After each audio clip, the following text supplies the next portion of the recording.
UFP, the United Federation of Podcasts.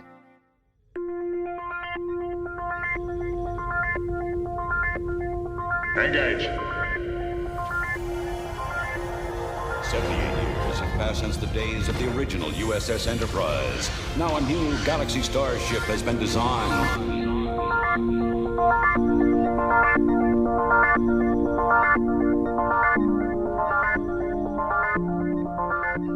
Transporter Chief, beam our listeners aboard.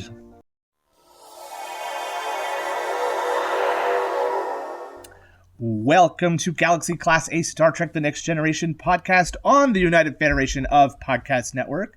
I am Diplomatic Standard Bearer Kevin Scharf. With me today, bright, early, and bushy-tailed Miss Amy Nelson, Counselor Amy Nelson, and busy worker bee, Chief Recreational Officer Ria Papagiorgio. Hello. Hello. It is morning. bright and early for me. Yes. Thank you so much, Amy, for getting up extra early for me so we could record before I had to go to work.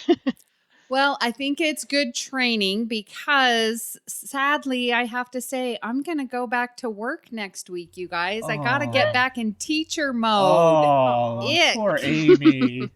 I know. Get back to my students. So I'm going to go in a couple days early because I want to make sure I'm all prepared so that when STLV comes, I can just teach and then leave school without a worry because everything will be, I want to get 2 weeks of lesson plans on the books so I can have that time to have fun with my Trek family. I wish I could be there. You guys are going to have so much fun at STLV.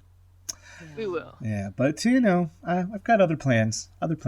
Yes. What I'd like to say right now, though, is happy anniversary. It's been like a year since we started doing Galaxy Class. So congratulations on making it to a year. Yay. Thank you, listeners, for hanging with us and lasting a full year with us. Can you believe that? We made it. It's really flown by. Yeah. I've got to tell you that I look forward to recording with you guys on Saturdays so much. Just being able to talk with people I love about something I love, just in a year that has been really, really awful for me. This is a bright spot in my week, and thank you for letting me be a part of this.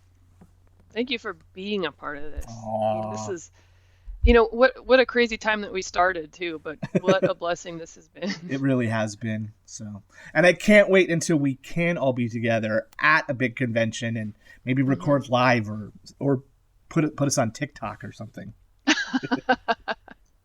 That would be interesting. Yeah, well, shall we get started and check the communications array to see if we have any comments from our listeners?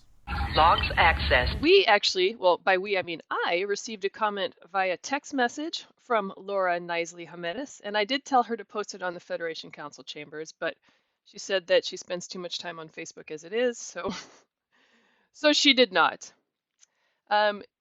She texted me, a couple days ago, with a screenshot about the difference between a highway and a freeway. So the highway is a public road that connects the two cities, whereas a freeway is limited and a controlled access roads connecting city outskirts and rural areas. Intersection points are there in the highway to gain access along with ramps, whereas in a freeway, no intersection points are there. So I did not know that. Clearly, Joe did not know that. So highways can have like T intersections, like cross intersections, but freeways only have on and off ramps. Is that what this is saying? Let's see here. And I certainly did not read that well. Sorry, y'all. I think this may be the official definition, but I'm here to tell you, everyday person, they're going to be interchangeable. But yes. I so appreciate, Laura, you sending the difference, because there obviously is a difference, and us people are ignorant. So thank you. Yes. This leads me to a question. Mm-hmm. Why do you park on a driveway, but you drive on a parkway? English language, so bizarre. Very. But Laura also adds, listen to your podcast about Q. I enjoyed it very much. However, there is a difference between a highway and a freeway, which she posted that screenshot. And then she says, on a side note, Q was one of my favorite characters on the show. So yay, Laura. Thank you for finally listening to our podcast. Yay. Thanks, Laura. Well, we do have another new listener. Trevor Gonzalez wrote to us and says, "Wow, I am halfway through episode 0 and I cannot contain my excitement.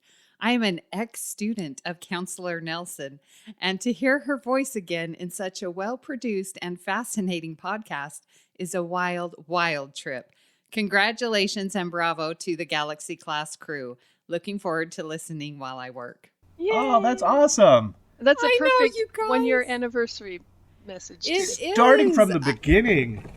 Wow, I know. And Trevor, I totally remember Trevor, such a fun math student. He would come in for help after school sometimes. He would talk during class, but he was always respectful.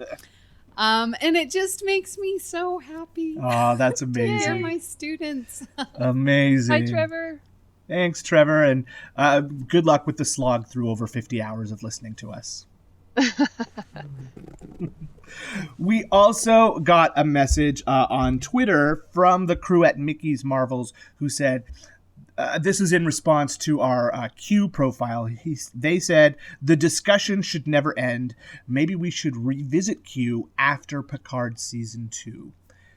And I think that's probably not a bad idea. I think there will be many, many, many next-gen tie-ins in Picard Season 2. So. I think so too, yeah. The discussion should never end. I see what you guys did there, Mickey's Marvels. Yeah.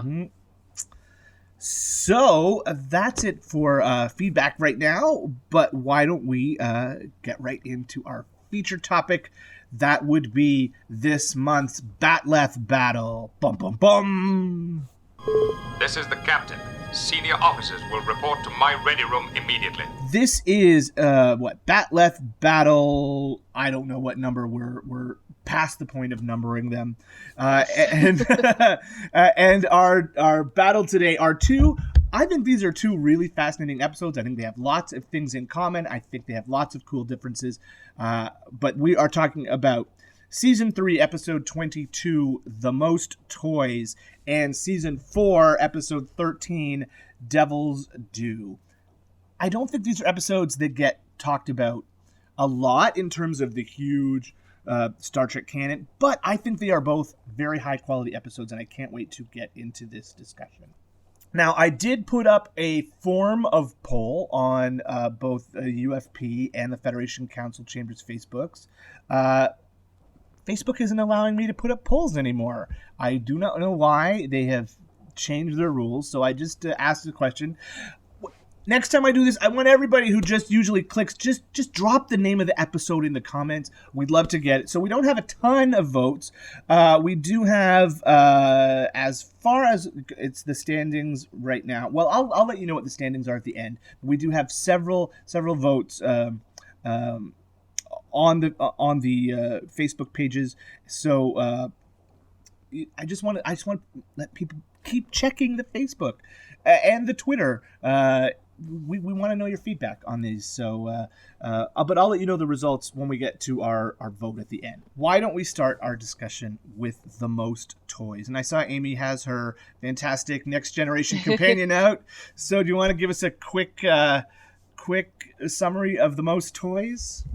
Yes, I will. And I'm so torn between these two episodes. I'm very excited and looking forward to this discussion because they're so different and so important in so many ways. So to find one that's going to come out on top will be difficult. However, The Most Toys, we've got an amazing rescue mission going on where they're picking up some material that they need to go save a planet.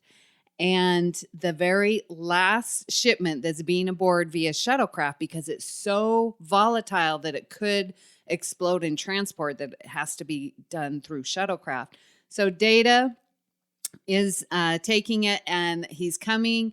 And then at the last second, the shuttlecraft explodes.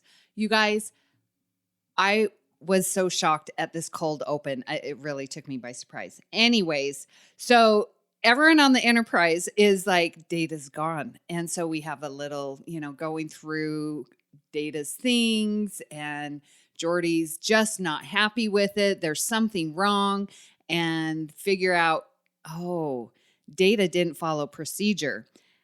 Meanwhile, Data wasn't really killed. Kivas Fajo needed him to fulfill his collection of unique and rare items.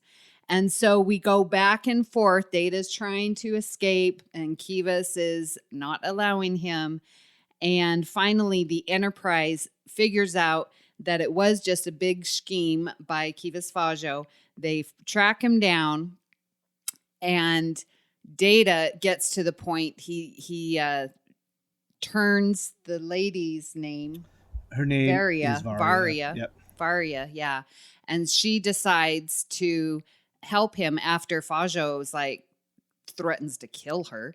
And so they try to escape, and at the last minute, Data's like, you better let me go.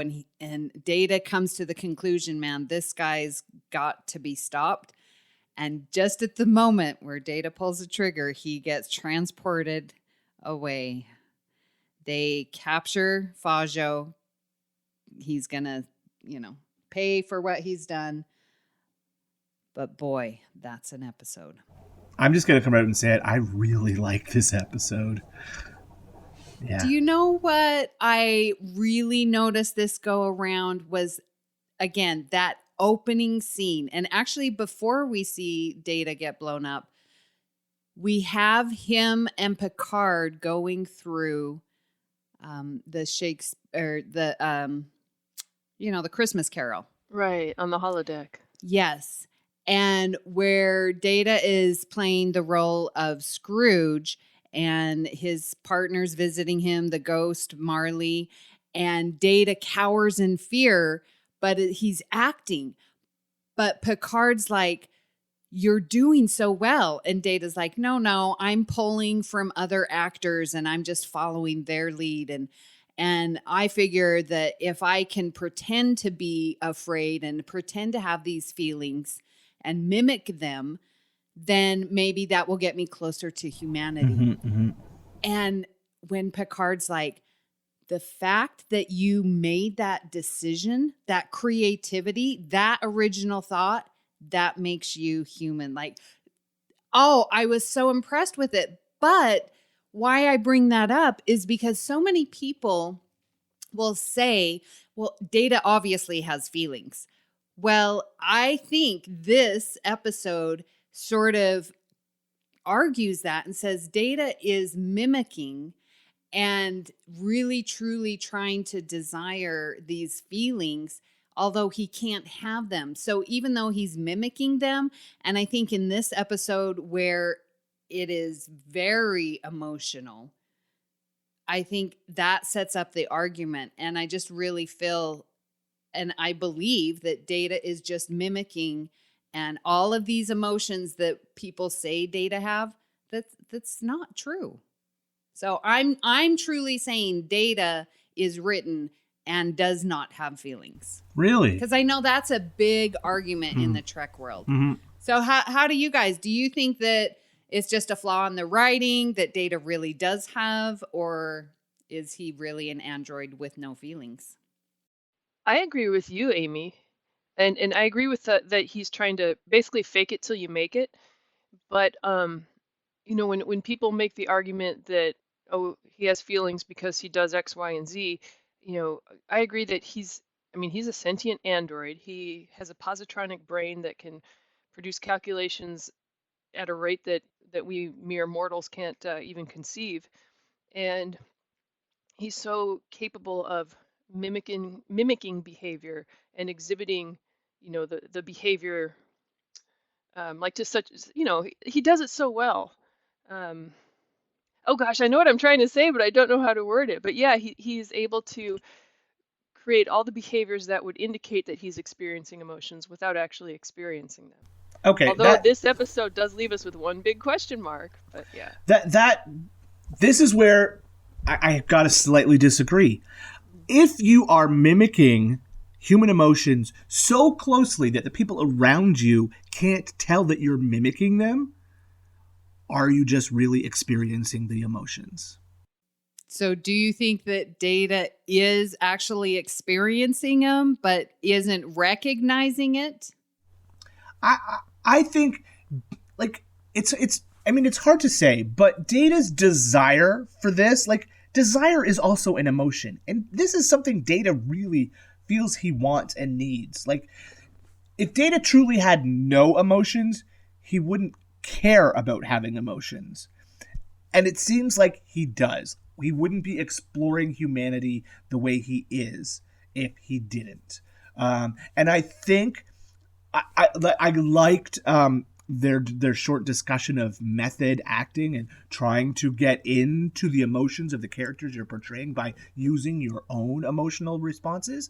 And so if that is Data's process, then Data is doing his best to experience emotions. And again, I thought his performance was good enough that it feels like that he's succeeding. So this really is a great episode for the character of Data, and for letting the audience try to know more about the character of Data. And this is such a fascinating, I mean, we could go on this topic for probably hours, but the whole difference between, if you look at emotions defined, well, like feelings being defined as the physical sensations that you experience in your body, and emotions being kind of the psychological mental response to those physical feelings. We as humans, we have certain physical feelings and we derive our emotions from that. But with Data, instead of like coming from the inside out, it seems to be coming from the outside in. He knows that in X situation that humans exhibit Y series of behaviors. So when I'm in X situation, I need to exhibit these behaviors. So then maybe the question comes, at some point in time, does he actually feel something within, like that very last scene there with, or not the last scene, but the scene where he's holding the phaser to Fajo? Does he actually feel something inside, or is it just a logical conclusion that this must not continue? Well, not to belay this, but I still think, Kevin, and I personally have faked it till I made it. Like going into a situation, and it's like I'm supposed to be acting, like for me as an introvert, I'm supposed to be acting like I'm having fun at this party. So I'm gonna, I have seriously analyzed and looked at people who look like they're having a good time. This is what I'm supposed to be doing at a party, and some people will be surprised. Oh yeah, you're an extrovert. No, oh my gosh, I have to work so hard. And I feel like Data sometimes it's like, why can't I just understand how to act in a party situation? Like it's impossible for me. So I just fake it till I make it. I think Data is just trying and not accomplishing.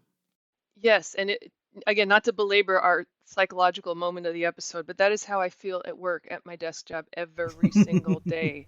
Because it's like I'm kind of the opposite, where wherever I go, I like to have fun and be silly, but I have to pretend like I'm serious and pretend like I care. And I'm in management, for Pete's sake. I have to pretend to be a responsible adult every single day when all I want to do is go outside and play. This is why I party with Rhea. I mean, when I was deployed to the border, and I can't tell you how many people, when they found out that I was a supervisor or whatever, like, you're a supervisor? You're a No. Wow. Like, really? Come on, people. Acting. But anyway. Well, that leads me to the question about, this leads me to so many questions, especially about Data. Like, he gets his emotion chip later in the series or in the movies.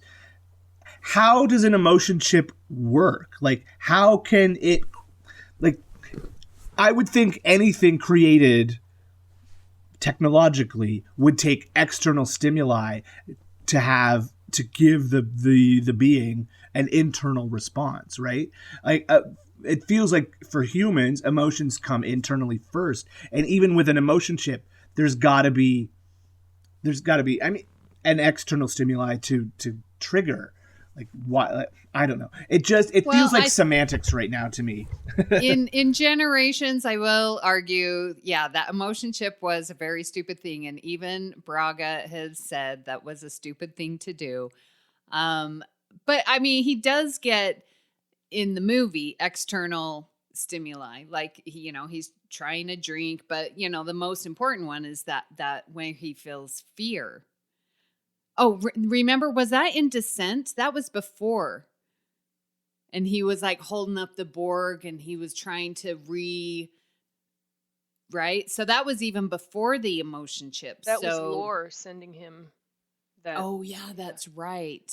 But that's kind of where, I'm glad you brought this up, Kevin, because it makes me feel smart. Because I think that the emotion chip and what Lore was sending him was generating that internal physical sensation that we as humans, and as humans, we also, it's a response to external stimuli or lack of external stimuli. But I think like when he was experiencing, well, in Generations, the fear, and he's experiencing this physical sensation that as basically an adult, he'd never experienced before and didn't know what to do with.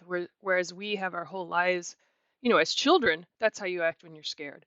But you learn over time to, overcome those physical feelings and to respond with the correct, set of behaviors. But I don't know. This is so cool.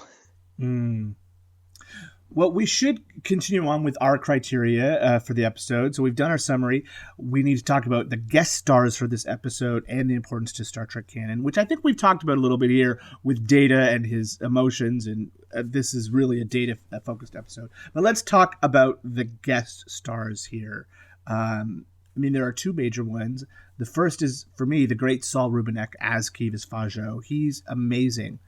What I didn't know until researching for this episode was that he was a replacement. They had filmed the whole episode with another actor. Yes, David Rappaport, who you would know from the movie Time Bandits. He was one of the little people. He was the leader of the Time Bandits. He's a British actor.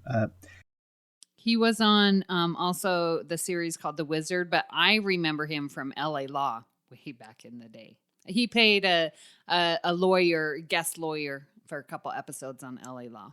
So after the filming was completed on the episode, David Rappaport attempted suicide. Oh, I did hear this. Yes.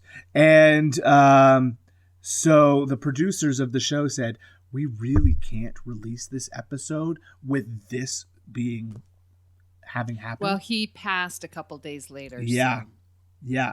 So it was 2 months later that he died from a self-inflicted gunshot wound in a Los Angeles park. So they recast and brought in Saul Rubinek, and they only reshot the scenes with Fajo. So apparently, if you go to the season 3 Blu-rays, you can see some of the work that Rappaport did. But could you imagine getting the call to say, okay, we need you to come in. We need you to play this character. We've already done this. This is why, yeah. But Saul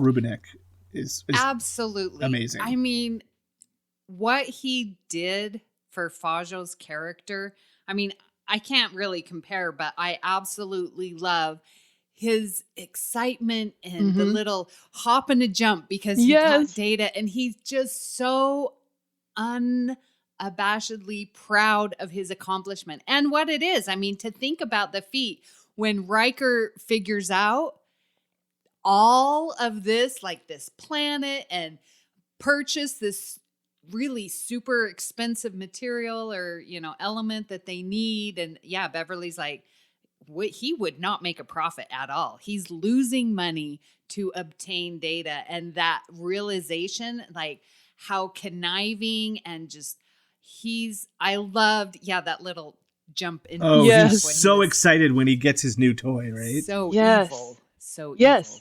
evil. He plays that character to a T. In every scene, for his like childlike exuberance at Data and at all of his toys, to he's basically a spoiled brat, how controlling he is. And when Data doesn't do what he wants, you're going to pay for this. And he doesn't hesitate to kill Varia and spoiler alert. But, Yeah.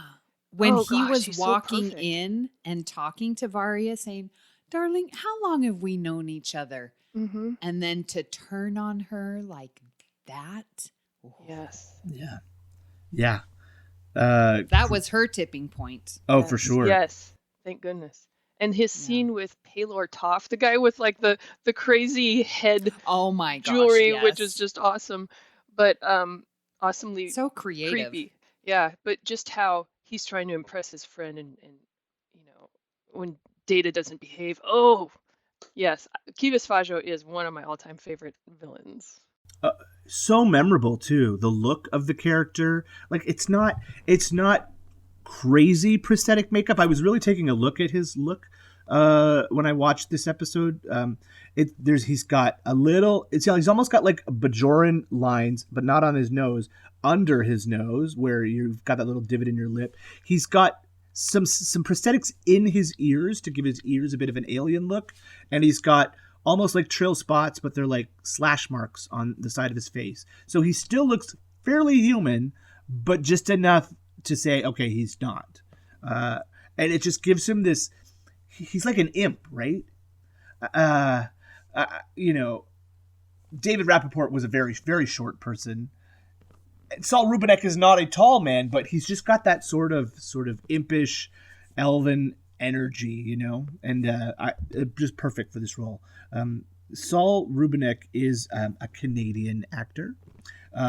Yes, you would know him from the movies like Wise Guy and Unforgiven. He was also the lead on the show Warehouse 13 on the Sci-Fi Channel. So, I mean, he's got he did recurring roles on Frasier and tons of stuff. Like he's got Canadian acting awards coming out his butt. He's very, very, very, very well known. So he's a wonderful guest star on this episode. But we should also talk about Jane Daly, who played Varia. She's worked a lot too, but never really she didn't really ever have a feature on a series or anything. She did a lot of guest starring appearances on a few TV movies. She's very good, but she never sort of had the huge breakthrough that other people had. I will say her makeup, her prosthetics, I did not care for. No. But she did a wonderful job as Varia. Yes. A great character, like loyal until she realized that people around her aren't going to be loyal to her, right? So can we talk about another moment that I just want to put in there? Because it's about Troy. Again, Troy being an excellent counselor that she is, talking with Worf and making sure that Worf is okay. And of course, he's going to be standoffish. It is an honor to, do my duty and da-da-da. And she's like, well, this is now the second time that you've taken over a job where someone has died. Like, that's tough, and she gets him to think about it. And really, that's sort of all you can hope with Worf at this time, until they get to season 7 and it's a little more comfortable. But when they're in the turbo lift, first of all, they really should have stopped the turbo lift, because for them to go from some deck to the bridge took way too long. But that's a side note. But she reaches her goal. And when he walks off, and she gives this slight smile of success that she did what she needed to do, made sure that Worf was emotionally okay. And I just love that moment. And that little slight of a smile that Marina gives is just worth it. And she's a great counselor. And you mentioned that smile. Kivas had the Mona Lisa.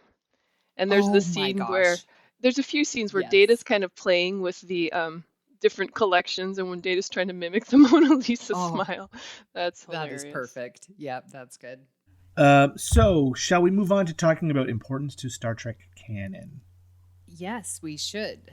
I have a tidbit of information. Okay. Did you know that this episode, the shuttlecraft, is the first to show a name of a fictional character because it is named the Pike, which goes back to Christopher Pike. I saw it was callback. I saw it was called the Pike, but I didn't realize this was the first time that we'd ever seen. First time, yep. Everything else has been named after a real life person. Did not know that. You know what? Rewatching this episode for this recording was the first time I noticed that it was named the Pike, and they blew it up. Yeah. Also, you know, a lot of episodes such as this one, like this one, don't do a lot of callbacks to previous episodes, but this one does it a lot. We didn't get one Tasha Yar reference. We got 2 Tasha Yar references in this episode, you know. And an appearance. Yeah.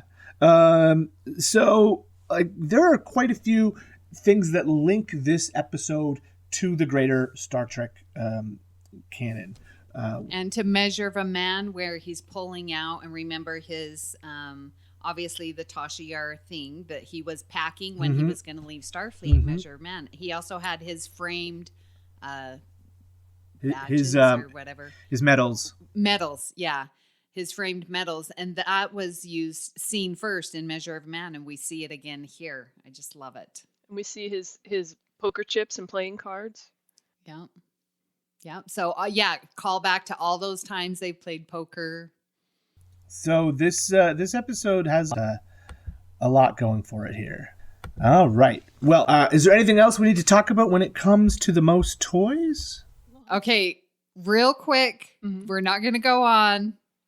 Did Data fire and lie about it?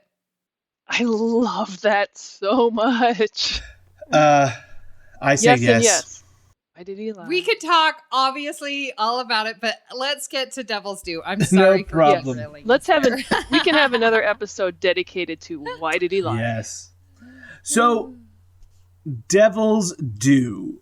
Rhea, can you take a quick summary of Devil's Due? So, the Enterprise receives a distress call from a Federation science station on Ventax 2. They go to Ventax 2. It's the science station's being besieged by an angry mob. So this is a planet that had peace for 1,000 years. They lived a simple, agricultural, agrarian existence, somewhat of an idyllic world.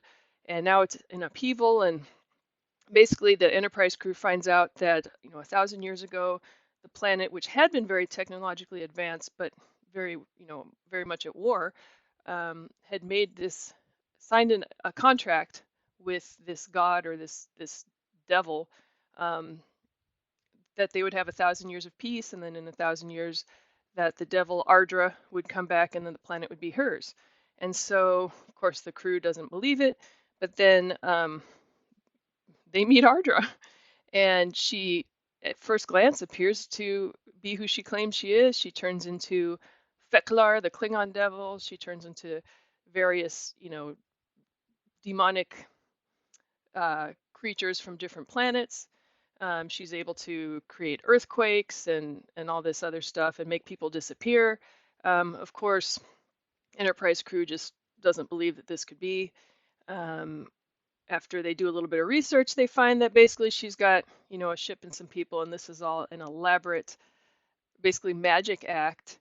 She discovered about this contract and was basically trying to con her way into owning this planet.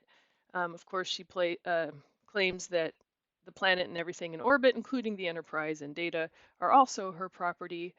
So basically, Picard challenges her to arbitration. Ardra selects Data as the arbiter. And of course, they have kind of the courtroom scene. And having discovered what her tricks are, Picard is able to kind of turn the tables on her and demonstrate that she's just nothing but a con artist, and that the planet actually achieved peace on their own merits, and harmony is restored. Excellent. That is a very nice summary of that episode. So, do we just have opening thoughts about this one? Do we want to just start there? This one's fun. I have always Yeah. enjoyed this one. Yeah, the chemistry between Ardra and Picard is just classic. I like Yes. this chemistry way better over Vosh and Picard.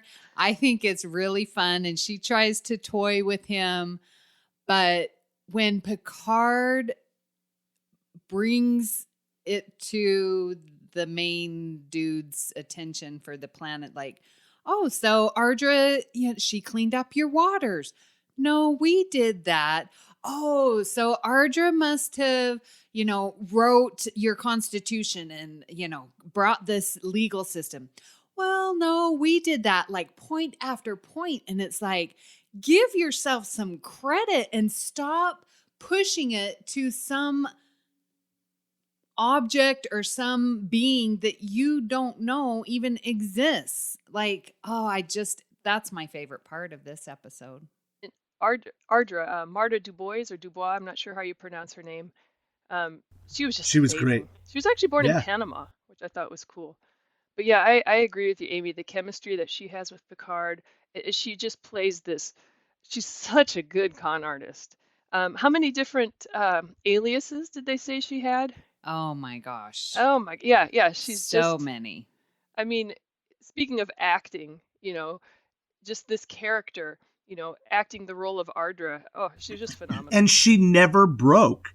Even when she, you're coming up against one of the greatest captains in Starfleet. And she should, you would think in her head, she's thinking, oh crap, they've got all the same tricks I've got. They're going to figure this out. And yet she never does. Because she feels like she's got an entire planet on her side. And evidence when she's like, oh, I love a good challenge, because her past experience, Picard's going to come around. Like, she eventually will be victorious. And so to have her in this, talk about hubris. Yes. Now that I know what that word means, like her hubris is just like, oh, I do love a good challenge. And, oh, this will be so fun when you are mine. And, oh, go do whatever you want to do because I will be victorious. Like, I love, love, love that.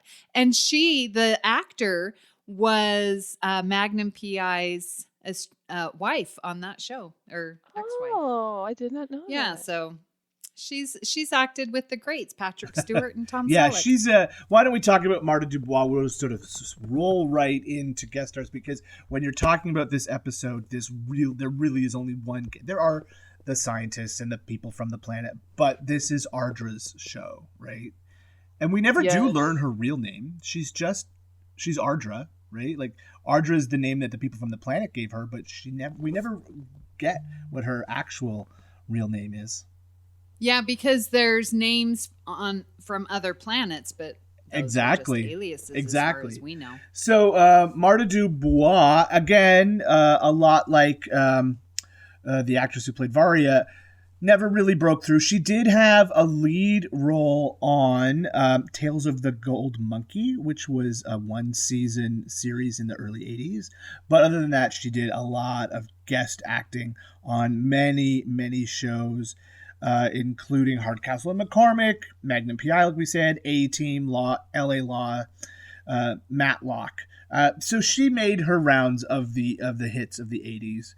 She was also in the TV movie The Trial of the Incredible Hulk. So, sadly, she died fairly young at the age of 65, just 4 years ago. She had a brain aneurysm. Yeah, but... So there is one other guest Sure. star, just to note, only because we have Dr. Clark, who is played by Paul Lambert, and he was previously on the TNG episode When the Bow Breaks. So this is his second appearance. I like it when they reuse actors. Yes. And Yeah. between the two episodes today, that's the only actor that had another Star Trek appearance. Yeah, she does great. And also the sort of mystery of trying to see Geordi and them figure out how is she doing it. Like, that's a fun little mystery that they've got going up on the ship as well. Yeah, it's really cool how it's, I don't do magic or whatever. Kevin, you do magic or have done it, right? A little bit. Kind of. But it's just like I'd be curious to hear how magicians, feel about this episode, because it's like this elaborate magic trick. Yeah, it's all about making you look at something over here when really what you're doing is somewhere where we don't want you to see it, right? That's how magic works. I want to see Ardra in Lower Decks. Mike McMahon, Oh. make it so. Oh, yes. That I definitely want to see. Oh, Rhea, now I'm going to be Ardra sad if I don't versus see Mariner. it. This is... Yeah, exactly. Mike McMahon, I know you're listening. Take note. But this episode is just so fun. It actually was going to be in the third season. Remember when there was that writer's strike and they were digging up episodes? This one, sort of came right. So it was that, originally written for the never produced Star Trek Phase 2 series, which would have been Kirk, McCoy. I think that was a series where they were going to replace Spock with another Vulcan. So the episode was written for that. Because when you do watch it, it really doesn't have the same kind of feel as a typical Next Gen episode. It really is more of a original series kind of flavor. And I can imagine Kirk versus Ardra. Now, in the original draft, Ardra was male. It was Pillar and Philip. Let's see if I can say his name. Lazabnix. It was him and Pillar to have Ardra be female. Which is perfect. Oh, gosh, she was so Yeah, flirting, yeah. The way she... And her makeup, I like to talk about the prosthetics, like really just an eyebrow piece. It gave her that sort of slightly sinister look, but didn't take away from how beautiful she is as well. And the fact that she was always in these sort of regal gowns, except when she was in a Starfleet uniform for one scene, I think there was sort of some sleight of hand on the part of the production team to make you think that maybe she was Q-like, right? Because she presented herself a lot like Q does. And then, kind of a continuity thing, you could even say, is when Picard is basically playing her role, kind of turning the tables on her, he snaps his fingers every time something happens, just like Q. I love that. So why don't we just sort of segue into continuity and importance to Star Trek canon here? I don't think there's as much to grab onto as there was in the most toys, but we do have that snap finger thing. The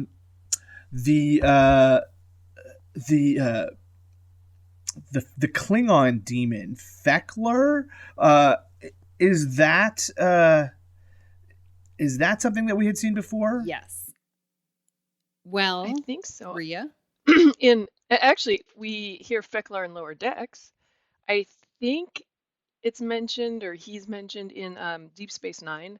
I'm not sure if he's mentioned in TNG again, but I'm pretty sure we get other mentions. So in Day of the Dove, TOS, they mention that, there is no hell for Klingon. There's no devil.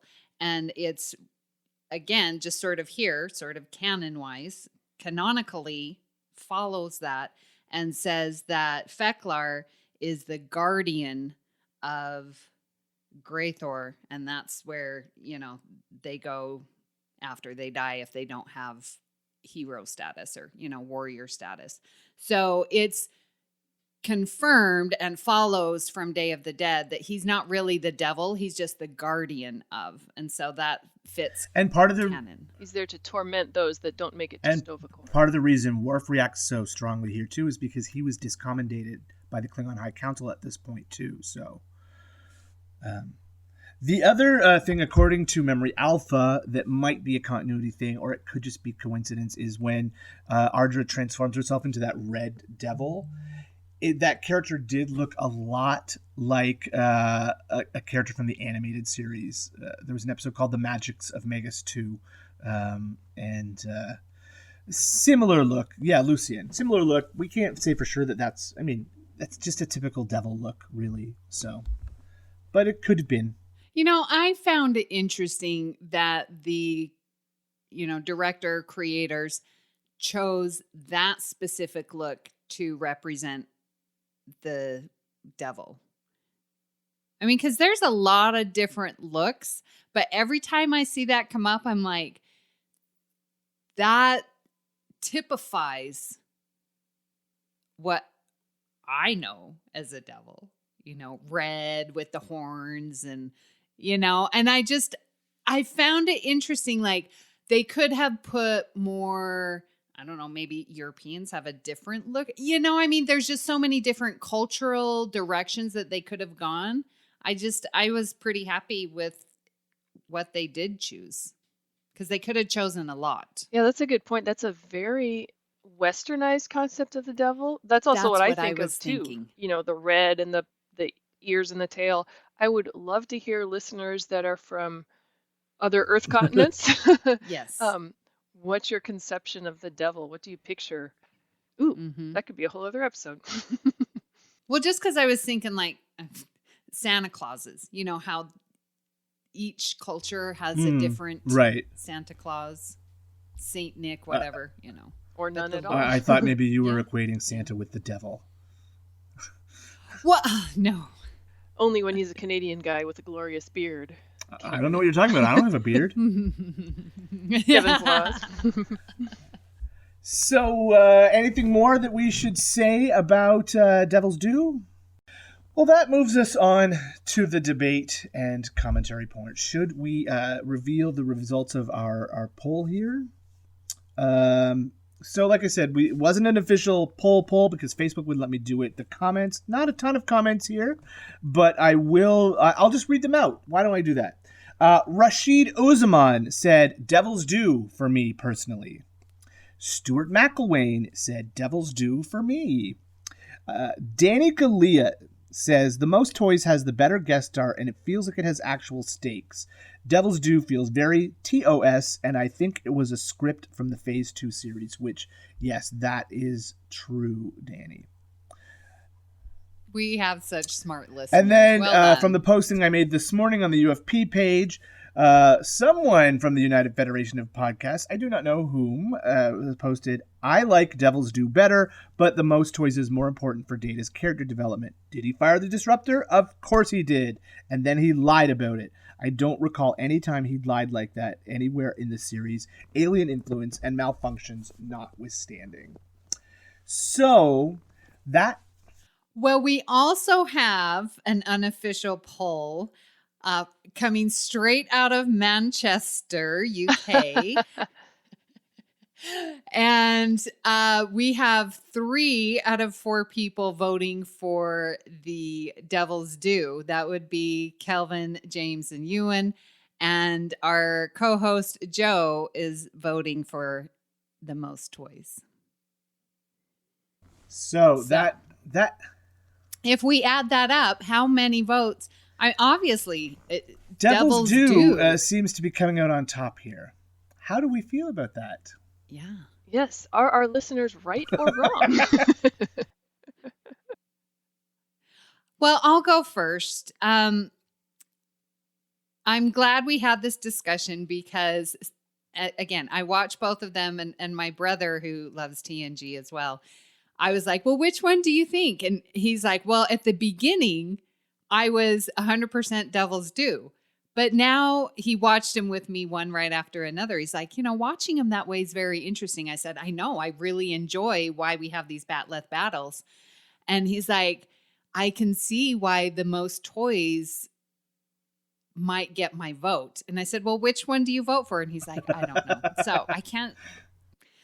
But I think it's to the point where when you just say the 2 episodes, the fun one comes out on top. But when you analyze it, I really have to go to the most toys. But it's not taking away anything from Devil's Due. And I'll be sad to not have Devil's Due go through. So you guys, what do you say? Well, going into this Batleth battle, and I recall Miss Amy Nelson from a previous Galaxy Class episode that you said that you were not going to be involved in this Batleth battle because these 2 episodes are so good. And I agree with you. I love them both. And when it first came up, I'm like, well, shoot, you know, they're both great episodes, but I kind of knew which way I would lean. So every time we have a Batleth battle, right, going in, before I even rewatch the episodes, I pick one. I'm like, okay, going in, this is the one I pick. And I did that with this one. And honestly, as much as I really love both these episodes, going in, I'm like, well, I would pick this one. Rewatch them both. We have our discussion here. And a lot of times the one I pick changes, but this time, no. You know, as much as I love both of these episodes, it actually was kind of easy for me to pick one, although that doesn't take away from the other one because I really, really enjoy them both. And I have mentioned both of them in previous Galaxy class episodes. So, you know, am I building up the suspense enough yet? I think we all know now. What do you think I'm going to pick? The most toys. How about you, Kevin? Because I don't want... Go ahead. Okay. Okay. Well, actually... Oh, you're not going to... I have no idea. I really have no clue at the moment. Okay, so the one I'm going to pick, as much as I love them, I do love them both, not taking away from either one, but I pick the most toys. You're right, Amy, because just that deep dive into data. Kivas Fajo is amazing. Ardra's amazing, but Kivas Fajo also amazing. But that question mark at the end, you know, I just love that because that's not something that you saw a lot in TNG. Something you see a lot in Yeah, Deep they Space didn't Nine. answer it. Yeah, they left it open. I just love that. And we really should do an episode on did he lie? If so, why? But so I vote the most toys. So Kevin, your vote is meaningless, but do share. Well, I'm right with you, ladies. I'm sorry, listeners. I know we have intelligent, smart, good-looking, beautiful, wonderful listeners, but you're wrong. You're wrong. It's not Devil's Due, which is a wonderful episode with a very memorable lead character and some great Picard courtroom moments.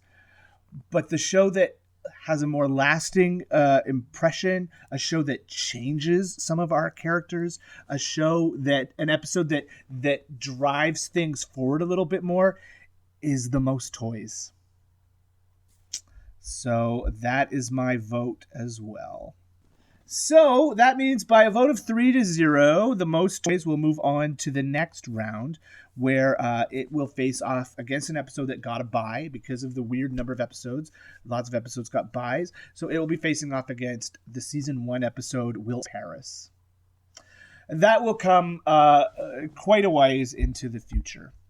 Our next Batleth battle after this is... The Outcast versus The Last Outpost. So it's a battle of the outs. Oh, joy. It's an out battle. Battle of the outs.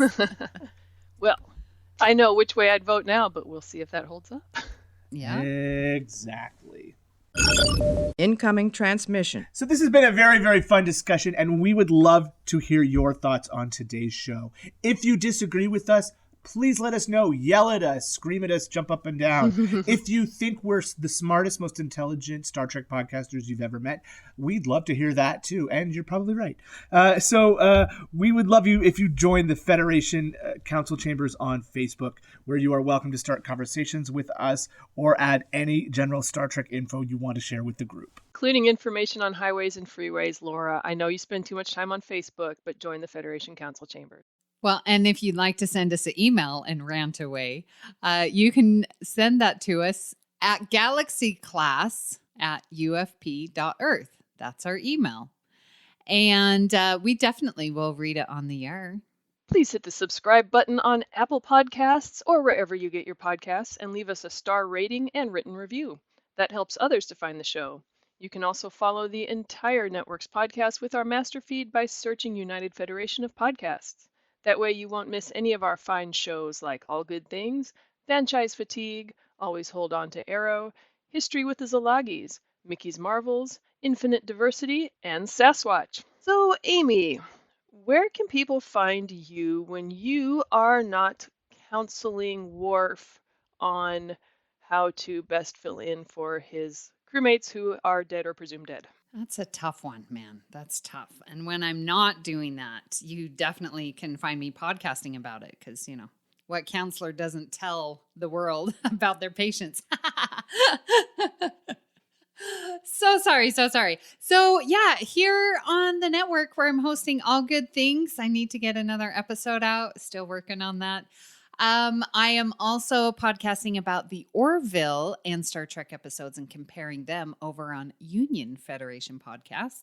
I am on Twitter at Miss Amy Nelson, but favorite place right there, Federation Council Chambers.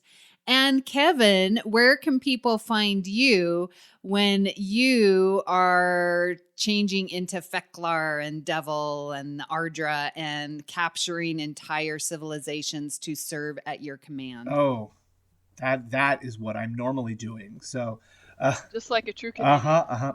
But if I'm not doing that, you can find me on a couple of other podcasts, including True North Nerds, which is a show I do with some local friends about all things nerdy and geeky. A lot of Marvel stuff lately because there's just been a lot of Marvel stuff lately. And also Stage Whispers. We are going to be recording our 1-year anniversary episode of Stage Whispers this weekend, the local theater podcast, which we do about all things that happen on stages around here in my home area of Central Ontario. So you've had a bunch of 1-year podcasting I know. anniversaries. It's very exciting. Thank you. Yeah. Thank you. Now, we only record Stage Whispers every 3 weeks, so we've only done 18 episodes of Stage Whispers, but I'm very proud of the work we've done over there. Yeah. So, Rhea, where can people find you when you are not method acting the role of Ebenezer Scrooge? When I'm not method acting the role... Well, that's not Ebenezer Scrooge. When I'm not method acting the role of Ebenezer Scrooge, you can find me method acting the role of responsible adult all day long at work every day at my desk job. You can also find me whispering stage whispers every time Kevin mentions stage whispers in a podcast. But more often than not, you'll find me in the Federation Council Chambers on Facebook. You can also send me an email at riapod47@gmail.com. That's RIAPOD47@gmail.com. Did you get that, Laura? Priority 1 message from Starfleet coming in on secured channel. If you'd like to help us keep all our shows coming to you each week, you can become a patron of the network on Patreon. Visit patreon.com/UFPearth. That's patreon.com/UFPEARTH to get all the details. We have 4 different levels starting at just $1 per month and would appreciate any support you can give us. We would like to recognize our executive producers, who are Brandon Shea Mutella, Ken Tripp, Zach Moore, and Tony Robinson. We just love y'all. We want to thank Zach Tripp for our opening and closing music, and to Tony Robinson for our amazing artwork every single week, every single time. He does it so fast, so well. We love you, Tony. So thank you for beaming aboard the Galaxy class, and until next time. Who would you be? I'm Captain Jean-Luc Picard of the Federation Starship Enterprise. Keep up the good work. Stay classy, Galaxy. Great joy and gratitude. The Advocate will refrain from expressing personal affections for her opponent. Engage.